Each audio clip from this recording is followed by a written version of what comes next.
अस्सलाम वालेकुम students, welcome to chemistry सीखो। इक्विलिब्रियम की ये 19वीं वीडियो है और ये लास्ट वीडियो होगी इस चैप्टर की।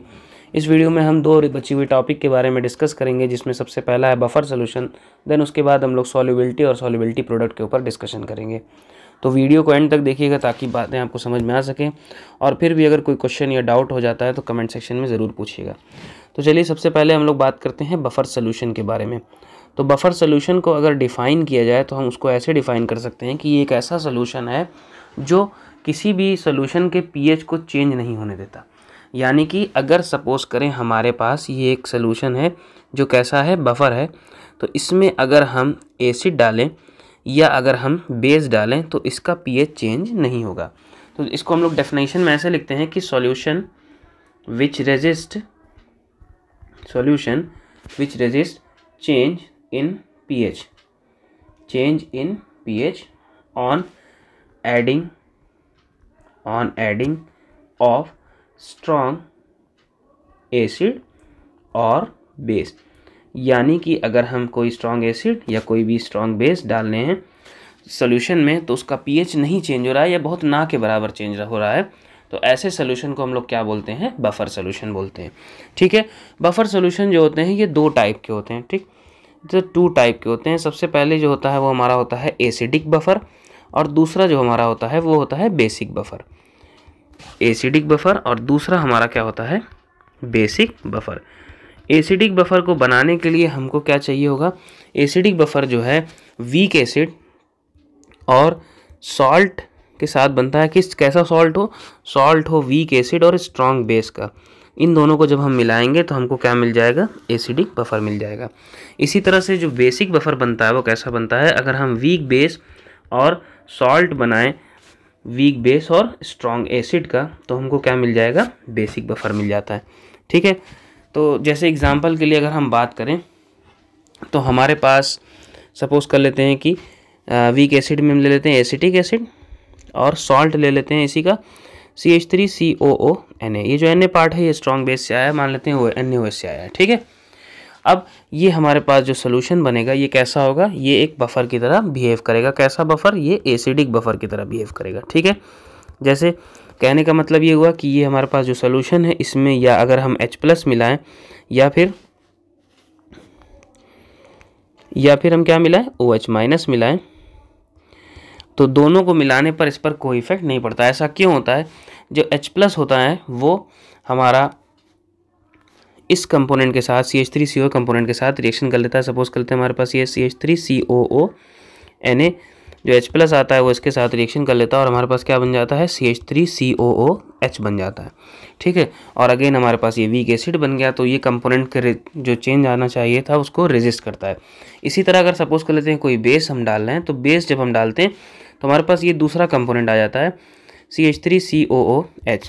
ये OH- से रिएक्शन करता है और हमको क्या मिल जाता है, एसीटेट आयन मिल जाता है और वाटर मिल जाता है। ठीक है, तो इस तरह से ये एसीटेट आयन बन गया। ये एसीटेट आयन वापस यहाँ रिएक्शन करके H+ को न्यूट्रलाइज कर देगा, और अगर हमारे पास वीक एसिड है तो वो OH- को न्यूट्रलाइज कर देगी। मतलब ये दोनों बेसिकली क्या करते हैं, मिलजुल के इसके पीएच को रेजिस्ट करते हैं, इसके पीएच को चेंज नहीं होने देते हैं। ठीक है, यहाँ पर हम एसीटेट आयन को ऐसे भी लिख सकते हैं। ठीक है, अन्य ज़रूरी नहीं है। तो इस तरह से हो जाता है हमारा क्या, एसिडिक बफर। इसी तरह अगर हम बेसिक बफर की बात करें तो बेसिक बफर में एक बहुत कॉमन एग्जांपल लिया जाता है किसका, अमोनियम हाइड्रोक्साइड का और अमोनियम क्लोराइड का। ठीक है, ये वीक बेस है और सॉल्ट है जो कि वीक बेस और स्ट्रॉन्ग एसिड से बना हुआ है। अगेन इसमें अगर हम H+ डाल दें या फिर OH- डाल दें, तो अगर सपोज करते हैं हमारे पास H+ है, डालते हैं तो H+ जो है अमोनियम हाइड्रोक्साइड के साथ रिएक्शन करके अमोनियम आयन और वाटर बना लेता है, जिससे जो इसका इफेक्ट होता है वो क्या होता है, ख़त्म हो जाता है H+ का। और अगर हमारे पास OH- यानी बेस कोई मिला रहे हैं, स्ट्रॉन्ग बेस मिला रहे हैं, तो अमोनियम जो है वो अमोनियम आयन खुद इससे रिएक्शन कर लेगा OH- से और अमोनियम हाइड्रोक्साइड बना लेगा। ठीक है, इस तरह से अगर बेस हम मिलाते हैं तो ये वाला रिएक्शन प्रोसीड होता है और एसिड मिलाते हैं तो ये वाला रिएक्शन। इस तरह से ये सोल्यूशन जो है अपना पीएच को यानी अपने बफरनेस को मेंटेन करता है। ठीक है, मतलब पीएच को चेंज नहीं होने देता। एनसीईआरटी में जो गिवन डेटा है इसी एग्जांपल का दिया हुआ है, तो एनसीईआरटी ये सजेस्ट कर रही है, कह रही है हमसे कि ये जो एसिटिक एसिड और सोडियम एसीटेट का जो बफर बनता है ना, ये बफर का पीएच जो होता है 4.75 के अराउंड इसका सोल्यूशन जो है as a buffer solution behave करता है। इसी तरह अगर अमोनियम हाइड्रोक्साइड और अमोनियम क्लोराइड है तो इसका जो सॉल्यूशन होता है ये, अगर इसका पीएच अप्रॉक्सीमेटली जो है हमारे पास 9.25 के करीब चला जाता है तो ये जो है सॉल्यूशन कैसा बिहेव करने लगता है, बफर की तरह। मतलब हमारे पास अगर एसिटिक एसिड हो और हमारे पास सोडियम एसीटेट हो और इसका पीएच जो है चला जाए कहाँ पर 4.75 पे, तो ऐसे केस में ये कैसा बिहेव करेगा, बफर मिलेगा। यानी कि अगर हम इसमें H+ ऐड करें या OH- ऐड करें तो कोई भी पीएच में चेंज नहीं आएगा। इसी तरह से अगर हमारे पास अमोनियम हाइड्रोक्साइड और अमोनियम क्लोराइड का सोल्यूशन है और इसका पीएच अराउंड 9.25 हो तो ये किसकी तरह बिहेव करने लगता है, बफर की तरह। यानी कि इसमें अगर हमारे H+ या कोई स्ट्रॉन्ग एसिड डालें या कोई स्ट्रॉन्ग बेस डालें तो इनमें कोई भी पीएच का इफेक्ट नहीं आता है। ठीक है, तो हमारे सिलेबस में बस इतना ही है, लेकिन हम चाहें तो एसिडिक बफर और बेसिक बफर का पीएच कैलकुलेट कर सकते हैं। हालांकि एनसीईआरटी में इसका कोई फार्मूला मेंशन नहीं किया है, स्टिल फॉर एक्स्ट्रा नॉलेज हम बता देते हैं कि अगर एसिडिक बफर हो तो उसका जो पीएच है वो कैलकुलेट किया जाता है pH = pKa, एसिड का आयनाइजेशन कांस्टेंट, लॉग हम लेते हैं सॉल्ट का active mass of salt upon acid. ठीक है, इस तरह से हम क्या लेते हैं, पीएच कैलकुलेट कर सकते हैं एसिडिक बफर का। और बेसिक बफर में हम इसका pOH कैलकुलेट करते हैं जो कि कैलकुलेट होता है pKb + log of salt upon active mass of base. इस तरह से हम लोग कैलकुलेट कर सकते हैं इसका pH, और जब pH निकालना हो तो pH + pOH हमने पढ़ रखा है कि ये 14 के बराबर होता है। तो ये होता है हमारा कैलकुलेशन। ठीक है, हाउएवर हम बता देते हैं पहले ही से, ये हमारे सिलेबस में नहीं है, बेसिकली एकदम क्लियर कट लाइन लिखी हुई है कि बफर सोल्यूशन के बारे में हम बहुत हायर क्लासेस में पढ़ेंगे। यहाँ बस आपको बेसिक डेफिनेशन पता होनी चाहिए कि बफर होता क्या है। ठीक है, अगेन हम इसको रिपीट कर दें तो बफर जो है एक ऐसा सोल्यूशन होता है जिसमें हम कोई भी स्ट्रॉन्ग एसिड या कोई भी स्ट्रॉन्ग बेस डालते हैं तो उसका पीएच चेंज नहीं होता है, वो पीएच के चेंज को रेजिस्ट करता है। ठीक है, तो अब आ जाते हैं हम अपनी दूसरी टॉपिक पे, जो कि है कौन सी, तो दूसरी जो हमारी टॉपिक है वो है सॉल्युबिलिटी एंड सॉल्युबिलिटी प्रोडक्ट। तो सॉल्युबिलिटी हम लोग डिफाइन करते हैं कि 100 ग्राम सोल्यूशन में कितना अमाउंट ऑफ सॉल्यूट डिजॉल्व होगा। सिंपली हम डेफिनेशन लिखें इसकी तो लिखते हैं क्या, amount of solute dissolve in 100 gram of solution in saturated state। ठीक है, सैचुरेटेड स्टेट पे किसी एक पर्टिकुलर टेम्परेचर पर कितना सॉल्यूट डिसॉल्व होता है 100 ग्राम सॉल्यूशन में, इसी को हम लोग क्या बोलते हैं, सॉल्युबिलिटी बोलते हैं। ठीक है, तो सॉल्युबिलिटी जो है, हमको अगर कोई चीज़, कोई सॉल्ट है वो सॉल्युबल होता है तो हमको दो सिनेरियो मिलते हैं। ठीक है, कोई सॉल्ट अगर वाटर में डिसॉल्व हो रहा है, सॉल्युबल हो रहा है, तो हमको दो सिनेरियो, इंपॉर्टेंट सिनेरियो मिलते हैं। एक ये कि वो सॉल्ट जो होगा वो कैसा होगा, हाईली सॉल्युबल होगा। दूसरा स्पेरिंगली सॉल्युबल होगा।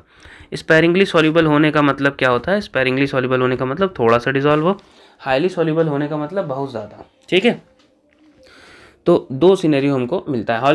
हाईली सॉल्युबल का कुछ एग्जांपल लें तो जैसे हमारे पास नाइट्रेट्स वगैरह हैं, कोई भी नाइट्रेट हो ये वाटर में आसानी से डिसॉल्व हो जाता है, सॉल्युबल हो जाता है। ठीक है, इसी तरह अगर हमारे पास किसी सॉल्ट में Na+ हो, K+ हो या अमोनियम हो, इस तरह के जो सॉल्ट होते हैं, अमोनियम आयन हो, इस तरह के जो सॉल्ट होते हैं ये हाईली सॉल्युबल होते हैं।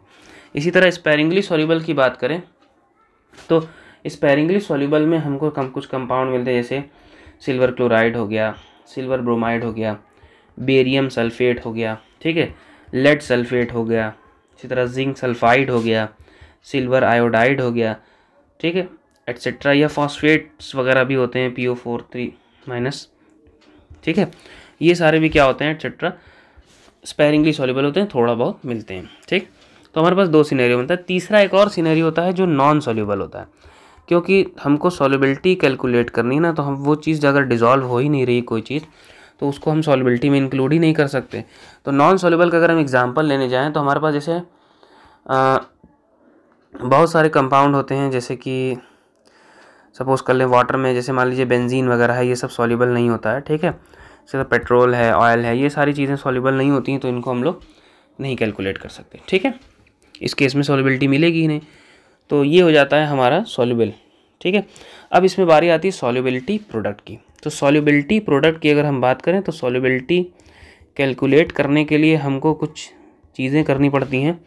जैसे कि सपोज़ करते हैं हमारे पास AB करके एक कोई सॉल्ट है जो सॉलिड फॉर्म में, इसको सॉल्युबल करना है तो हम इसमें क्या डालेंगे, वाटर डालेंगे। तो अब ये एक्वस फॉर्म में आ जाएगा और एक्वस फॉर्म में आने के बाद क्या होता है, ये डिसोसिएट होता है एनायन में और कैटायन में। ठीक है, तो B माइनस कर लेते हैं एक्वस, तो ये हमारे पास आ जाता है। अब हम कंसिडर करते हैं ये कैसा सॉल्ट है, ये सॉल्ट है स्पेरिंगली सॉल्युबल, स्पेरिंगली सॉल्युबल। क्योंकि अगर हाईली सॉल्युबल सॉल्ट होगा ना तो वो आसानी से घुल जाता है, तो उसमें ज़्यादा कुछ करना नहीं पड़ता। लेकिन अगर हमारे पास स्पेरिंगली सॉल्युबल है तो उसके लिए हमको उस रिएक्शन को इक्विलिब्रियम पर कैलकुलेट करना पड़ता है। तो यहाँ पर हम इक्विलिब्रियम कांस्टेंट कैलकुलेट करेंगे तो हमको क्या मिलेगा, active mass of product upon active mass of reactant. ठीक है, अब क्योंकि AB जो है सॉलिड कंसंट्रेशन में है तो इसको हम क्या करते हैं, सिंपली KAB कर लेते हैं। तो ये कांस्टेंट होती है, इसमें कोई चेंज नहीं आएगा। तो हमारे पास ये मिल जाता है KAB कन्वर्ट हो जाता है KSP में। ठीक है, जो कि बराबर होता है एक्टिव मास ऑफ कैटायन और एक्टिव मास ऑफ एनायन के। ये जो हमको प्रोडक्ट मिला है इसी को हम लोग क्या बोलते हैं, सॉल्युबिलिटी प्रोडक्ट बोलते हैं। ठीक है, इसको क्या बोलेंगे हम लोग, सॉल्युबिलिटी प्रोडक्ट। ये कब कैलकुलेट की जाती है, फॉर सैचुरेटेड सोल्यूशन। किसी चीज़ का सैचुरेटेड सोल्यूशन बना होता। सैचुरेटेड सोल्यूशन के बारे में बताया जाए तो ऐसा सोल्यूशन जो किसी एक पर्टिकुलर टेम्परेचर पे अब उसमें सॉल्यूट डिजॉल्व होना बंद हो जाए तो हम सैचुरेशन अचीव कर लेते हैं, उसको बोलते हैं सैचुरेटेड सोल्यूशन। ठीक है, तो एक्टिव मास ऑफ कैटायन और एक्टिव मास ऑफ एनायन को अगर हम प्रोडक्ट करते हैं तो हमको क्या मिल जाता है, सॉल्युबिलिटी प्रोडक्ट। और सबसे इंपॉर्टेंट बात, ये जो KSP होता है यानी सॉल्युबिलिटी प्रोडक्ट होता है, ये टेम्परेचर डिपेंडेंट क्वांटिटी है। ठीक है, टेम्परेचर डिपेंडेंट क्वांटिटी है, ये टेम्परेचर पर डिपेंड करती है। ठीक, और ये कांस्टेंट होती है। ठीक है ना, एक ये कांस्टेंट रहती है, टेम्परेचर पर डिपेंड करेगी और एक पर्टिकुलर टेम्परेचर पे ये कांस्टेंट होगी, कभी भी चेंज नहीं हो सकती। ठीक है, तो ये होता है हमारा सॉल्युबिलिटी प्रोडक्ट। चलिए कुछ एग्जांपल कर लेते हैं कि कैसे सॉल्युबिलिटी वगैरह कैलकुलेट की जाती है। तो सपोज़ करते हैं हमारे पास एक सॉल्ट है जो कि जैसे एग्जांपल के लिए ले लेते हैं AgCl। ठीक है, ये AB टाइप का सॉल्ट है, मतलब इसमें एक एक कैटायन एक एनायन है। ठीक है, ऐसे केस में ये डिसोसिएट होगा तो हमको क्या मिलेगा, Ag+ और Cl- मिलेगा। ठीक है, तो इसका जो सॉल्युबिलिटी प्रोडक्ट होगा वो सिंपली क्या हो जाएगा, एक्टिव मास ऑफ Ag+ और एक्टिव मास ऑफ Cl-। अच्छा, अब एक्टिव मास यहाँ पर सॉल्युबिलिटी के टर्म्स में जो एक्टिव मास हो सकता है वो दो टाइप का होता है। सबसे पहला ये होता है ग्राम पर लीटर, या दूसरा होता है मोल्स पर लीटर। तो हम जो अकॉर्डिंग टू क्वेश्चन जो भी यूनिट होगी उसी हिसाब से हम आंसर देंगे। ठीक है, तो सपोज़ कर लेते हैं कि ये जो हमारे पास सॉल्युबिलिटी प्रोडक्ट है इसमें जो इसकी सॉल्युबिलिटी है वो क्या है, let solubility be S moles per litre. हम सपोज कर लेते हैं ये जो AgCl है उसकी सॉल्युबिलिटी क्या है, S मोल। तो हमारे पास जो सॉल्युबिलिटी क्या हो जाएगी, तो KSP। अगर हमको कैलकुलेट करना हो तो हमको एक्टिव मास ऑफ Ag+ और एक्टिव मास ऑफ Cl- निकालना पड़ेगा। सॉल्यूशन में AgCl है जो कि ब्रेक डाउन हो रहा है किसमें, Ag+ में और Cl- में। ठीक है, तो ये पूरा ब्रेक डाउन हो रहा है तो हमारे पास ये SS कंसनट्रेशन इसकी बन जाएगी। तो सिंपली ये क्या हो जाएगा, इसका सॉल्युबिलिटी प्रोडक्ट जो हो जाएगा सॉल्युबिलिटी के स्क्वायर के बराबर हो जाएगा। इसी तरह अगर हम कोई दूसरा सॉल्ट लेते हैं, जैसे मान लेते हैं हमारे पास है जैसे मान लेते हैं हम क्या लेते हैं, PbCl2 लेड क्लोराइड ले लेते हैं। तो ये डिसोसिएट होता है Pb2+ में और 2Cl- में। ऐसे केस में हम सॉल्युबिलिटी लेट कर लेते हैं S मोल पर लीटर है, तो इसकी सॉल्युबिलिटी S हो जाएगी मगर इसकी क्या हो जाएगी, 2S हो जाएगी, क्योंकि एक क्लोरीन की Cl- की S होगी तो 2 की 2S हो जाएगी। ठीक है, क्योंकि इसकी क्या थी, S थी। तो ऐसे केस में जो हम सॉल्युबिलिटी प्रोडक्ट कैलकुलेट करेंगे वो क्या मिलेगा हमको, Pb2+ मल्टीप्लाइड बाई Cl-। ठीक है, अब क्योंकि हमको पता है कि जो स्टोइकियोमेट्रिक कोएफिशिएंट होते हैं उनको पावर में लगाना होता है तो हम यहाँ 2 लगा देते हैं। अब हम दोनों की वैल्यू पुट करते हैं तो Pb की जो वैल्यू है हमारे पास वो क्या है, S है, और Cl की जो है वो क्या है, 2S का स्क्वायर है। तो आंसर क्या मिलेगा हमको, ये हो जाएगा 4S² और S से मल्टीप्लाई करेंगे तो 4S3। तो ऐसे केस में जो सॉल्युबिलिटी प्रोडक्ट होगा वो क्या होगा, 4S3 होगा। यानी कि हमको ध्यान देना है कि कितने आयंस बन रहे हैं, साथ ही साथ हमको ये भी ध्यान देना है कि क्या स्टोइकियोमेट्रिक कोएफिशिएंट लग रहा है। ठीक है, तो इस तरह से हम लोग कैलकुलेट कर सकते हैं। एक और छोटा सा एग्जांपल लेते हैं ताकि पूरी बातें क्लियर हों। जैसे AlCl3 हम एग्जांपल ले लें, तो इसका जो डिसोसिएशन होता है आयंस में Al3+ और 3Cl- में होता है। कंसीडर करते हैं इसकी सॉल्युबिलिटी S थी तो इसकी S होगी और इसकी क्या हो जाएगी 3S। तो अगर हम सॉल्युबिलिटी प्रोडक्ट कैलकुलेट करें तो हमको क्या मिलेगा, Al का एक्टिव मास और Cl का एक्टिव मास। लेकिन क्योंकि यहाँ पर क्या है, 3 को स्टोइकियोमेट्रिक कोएफिशिएंट है तो ये पावर में चला जाएगा। लॉ ऑफ मास एक्शन के अकॉर्डिंग हम कर रहे हैं इसको। तो Al3+ क्या हो जाएगा S और यहाँ पे 3S3। तो 3S3 को सॉल्व करेंगे तो 3 से 27S3 हो जाएगा और यहाँ पे एक और S है। तो सिंपली हमको जो आंसर मिलेगा वो क्या मिलेगा, 27S4। यानी कि इसके केस में जो सॉल्युबिलिटी प्रोडक्ट होगा वो क्या मिलेगा हमको, 27S⁴। ठीक है, इस तरह सॉल्युबिलिटी प्रोडक्ट सॉल्युबिलिटी का इस्तेमाल करके कैलकुलेट किया जाता है। तो ये था हमारा सॉल्युबिलिटी प्रोडक्ट और बफर सोल्यूशन के ऊपर लेक्चर। तो यहाँ पर हमारा चैप्टर इक्विलिब्रियम ख़त्म हो रहा है। इसके बाद हम लोग और भी चैप्टर्स को आगे स्टडी करेंगे। So thank you for subscribing. Hope करते हैं कि सारी बातें समझ में आ रही होंगी और अगर कोई क्वेश्चन या डाउट रह जाता है तो कमेंट सेक्शन का ज़रूर यूज़ कीजिएगा। Thank you.